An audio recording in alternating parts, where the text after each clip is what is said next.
It's a poison chalice. There always seems to be some scandal facing our country's top cop. And this time it's National Commissioner Kekla Sitole, who's bracing for an inquiry into his fitness to hold office. In fact, President Cyril Ramaphosa wants Sitole to give reasons as to why he shouldn't be suspended soon. Sitole and others stand accused of failing to provide crucial papers to police watchdog IPID for an investigation into the attempted peculiar purchase of surveillance technology. Well, this all happened to be at the same time as the ANC's 2017 conference. Criminologist and security analyst Guy Lamb is keeping a close eye on the story as it unfolds. He's live with us from Cape Town. Guy, thank you so much for joining us. The purchase of this 45 million rand grabber that actually only retails for 10 million rand, all while the ANC was having its 2017 conference.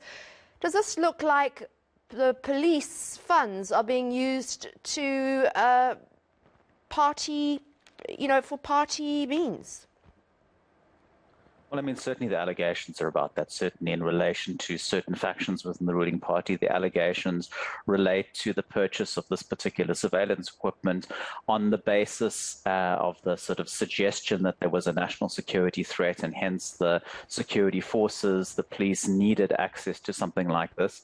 But as the sort of evidence has unfolded, there are allegations that actually this was just a means to acquire some additional funding for certain factions and individuals within the ruling party to then use that to try and exert and acquire influence during that particular conference.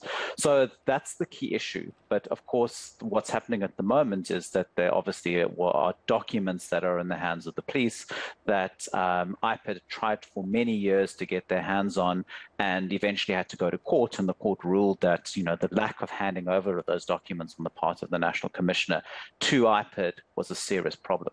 Guy, what does the law say about the police assisting IPID in investigations like this?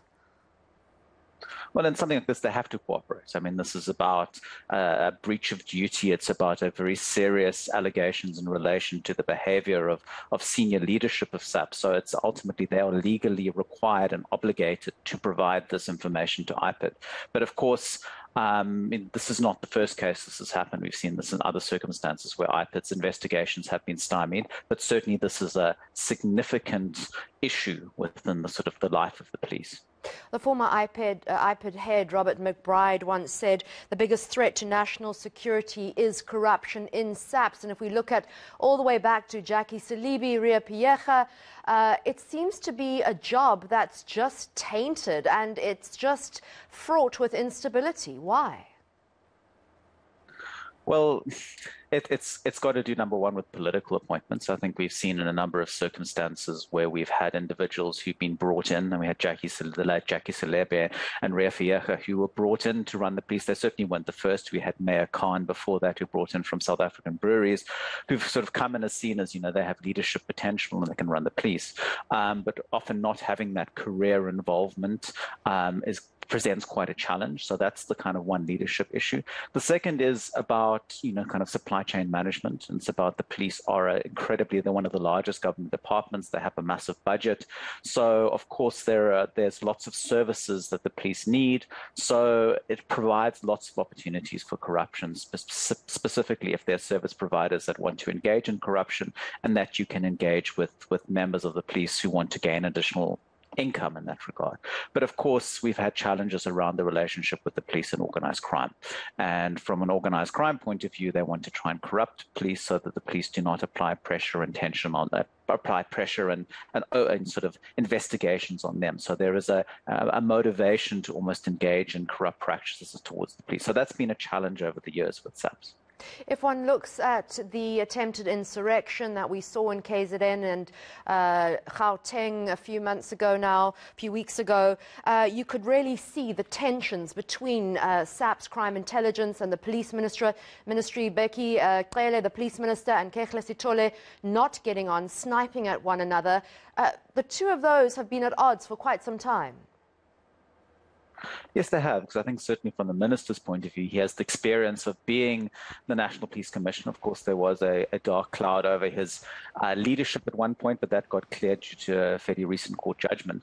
But of course, the minister wants to be seen that the SAPS deliver in improving safety within South Africa and better crime figures in terms of reducing crime, preventing crime, and sort of struggling with the National Police Commissioner to kind of get sort of traction on many of these issues. And I think what happened with the insurrection and the unrest and the looting in KwaZulu-Natal and parts of Gauteng in July was sort of really laid bare many of the challenges within SAPS, particularly around crime intelligence, because I think the minister's been trying to get a resolution on this particular issue, but it's led to this further degrading of the relationship between them in sort of a sense where we're not achieving anything, we're not being able to make any progress on crime intelligence. So I think that's contributed to the frustration, and also for the minister not getting good crime intelligence information to help him do his job.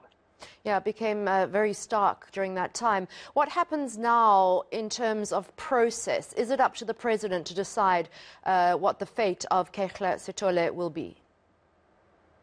Well, my understanding of the situation is that certainly he's made his submission. The National Police Commissioner has made his representations and submissions to the president. It's now ultimately up to the president to decide on the basis of that. So he'll be discussing it with his legal advisors. He'll be doing consultations with obviously certain cabinet ministers, specifically the Minister of Police and others, and then we'll come up with a decision. So it seems likely at the moment that the National Police Commissioner is on his way out. I think it's quite difficult to argue your way out of this particular situation. So we're likely to see a process around looking. There'll certainly be, if the National Police Commissioner goes, there'll be an acting National Police Commissioner for some time, and then a process of appointing a new National Commissioner is most likely. Again.